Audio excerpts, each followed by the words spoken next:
Hi there, it's Jeanette. Thanks for joining me today. I have a new video today to share with you, and it features a trifold card that I created using the Art Gone Wild Mermaid stamp set. This is a beautiful stamp set. The images are so pretty, so beautifully drawn. There's so much detail in all of them, and I decided to create a trifold card so that I could incorporate as many stamps as possible. I started out by taking a piece of Bristol cardstock, and I cut it so that it measured the whole length, which was 12 by 3.5. And now I'm just taking this ruler and I am separating it into 3 different sections. And I drew a little pencil mark, and this is just so that when I'm stamping the images, I have a good idea of where they should be on each panel, so that when you fold the card, you're not getting like half a stamp or part of it being cut off. So I will be erasing those lines later. They're really there just for me to judge where I'm stamping everything. So I'm stamping with archival black ink, which is what I always use with the Bristol smooth cardstock. And I'm using my MISTI so that I can place everything exactly where I want it to be and stamp it. And if I don't get a good impression, I can go back in, re-stamp the stamp, and then stamp it again, and then I get a nice dark impression, but I don't get like any blurred lines, or you can kind of mess up if you try to do that without the MISTI. So that's why I like using the MISTI. For this stamp, it was a little bit too long, so I'm sort of angling it a little bit, but it ends up looking really pretty angled. I'm kind of happy that circumstances made me angle it, because I really like how it looks. And you can see I stamped a little shell with her as well. When that was all done, I took all those stamps and I stamped them onto a piece of Eclipse masking paper. And I'm going to cut each of these images out to create a mask. And once that's done, I will position each mask over top the images. Be really careful to cover the images like perfectly so you don't get any ghost lines. And then I like to take my bone folder and just reinforce the seal. Erasing those pencil lines because I don't need them anymore. And I'll start sponging on some distress ink. Right now I'm working with some tumbled glass, which is one of the lighter colors that I'm using, and I'm sort of putting that right around each of the images to sort of give them a soft glow. Then I will move on to Cracked Pistachio, which is a little bit more intense and is more of a blue-green, and I will sort of go over a little bit the tumbled glass and outwards a little bit more. And you can see I'm making it, I'm not trying to get like a really smooth gradient of color. Rather, I want to have different sort of pops of color over the whole surface, so it looks more like an ocean. This last color is a Mermaid Lagoon, and I'm starting from the outer corners of my card where I want there to be more depth of color, and then I'm sponging it inwards towards the rest of the colors. And you can see how it's sort of taking shape now. It's starting to look really pretty. So I'll get all those edges done. And because I sort of pressed over the masks with the Teflon bone folder, they're not lifting up as much. I'm going to go back in with the Cracked Pistachio and sort of fill in any areas that were left a little bit blank. But you can see there's not like a smooth gradation of color. You've got like little pockets of different color all over the paper, and that's exactly what I wanted. Then I took some distress, well, I didn't take some distress water. I took some water and put it in my distress sprayer. I spritzed it over the paper and dabbed it with a paper towel just to distress it a little bit. And now I'm just peeling off all of those masks. Now they did get a little bit wet, so I wasn't actually able to salvage them. I think if I was doing this again, I would just sort of let the masks dry and then lift them off when they were dry. Here's a list of all the zig colors that I'm using, and you can refer to that. I put it at the bottom of the video, the end of the video, so if you need to look at that again, you can refer to it here or at the end of the video. So I'm going to also have each of the colors listed as I'm using them, or in the sort of groups that I'm using them. So you see that I started with my darker color, blended it with the lighter marker, and then my final blend is to use a very small paintbrush. This is a number 2, and just blend everything together, but still trying to keep the depth of color, or the darker color at the edges. This ended up being a great combo for skin. I really like it. I think it looks really natural.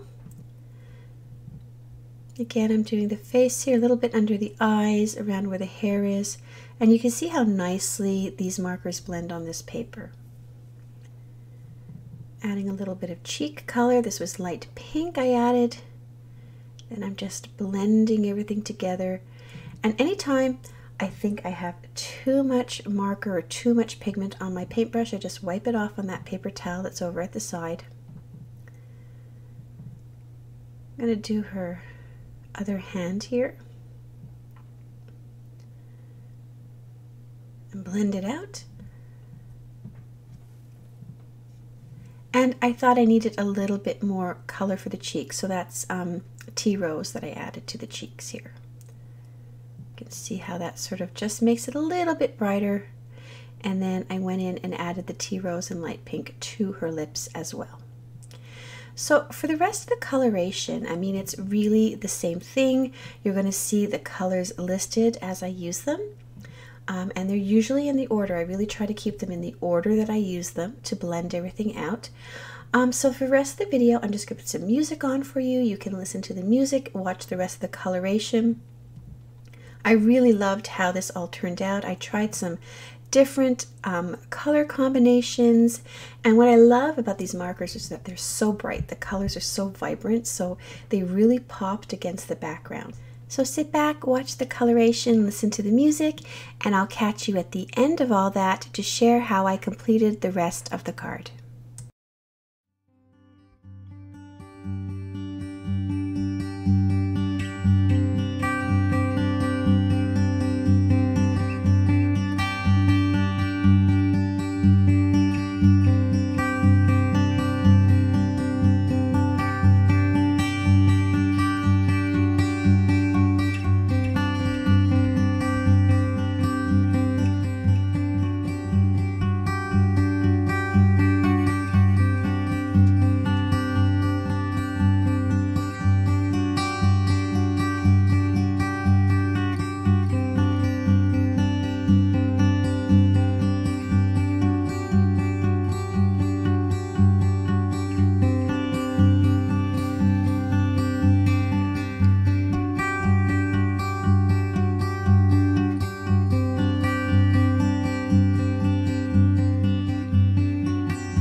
Hi guys, I'm back. So I'm just finishing up here. I'm adding some white accent to the card using this Uni Posca pen, which is fabulous, by the way. And now I'm just going to make some score lines. So 4 inches from the top, 4 inches from the bottom, so that I can fold it and it folds up to be a perfect little square. And then I'll stamp the sentiment on it. I'm going to use a MISTI as well because I really want to make sure I'm stamping this at an angle. The same way that the mermaid is an angle, I want the sentiment to be at an angle as well. And once that was done, the last thing I did was I took these little clear gemstones, and I'm using 3 different sizes and just scattering them around the images. They look sort of like bubbles almost, and they don't add too much dimension to the card, but they give it a lot of interest. So that is my card done. I really hope you've enjoyed watching the coloration and how this card came to be. I had so much fun doing it. So here again is a list of all the Zig markers that I used, and if you want more information, a link to the supplies I used, you can find that below this video, or you can go onto my blog. Thank you so much for watching, and I'll see you next time.